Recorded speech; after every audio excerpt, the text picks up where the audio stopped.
Do you need some help? The pandemic may be gone, but Catherine Korakakis and her family are still feeling the effects. Her 14 and 17-year-olds have tutors to catch up on key subjects like math and French. We're spending probably close to $400 a week for the children to supplement, and there's no other option because it's still not caught up.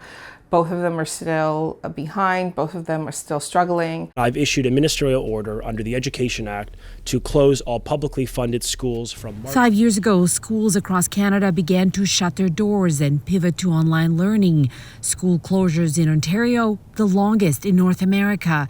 These disruptions caused many students to fall behind. According to one assessment done at the end of the pandemic, students were behind by about 70% of a school year in mathematics and 30% of a school year in reading.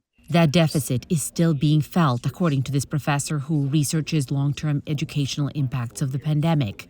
We have to think about it not just in terms of learning losses, but we also have to think in terms of things like physical health, mental health, social emotional learning, sense of belonging to schools. This researcher agrees and adds another issue. And it's a big concern that starting with the pandemic, rates of absenteeism have gone way up in Canadian schools.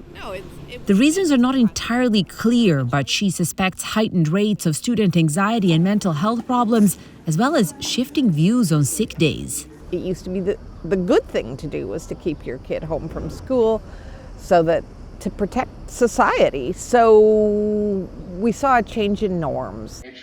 Their message to policymakers: invest money and resources to help out kids for whom the effects of the pandemic persist half a decade later.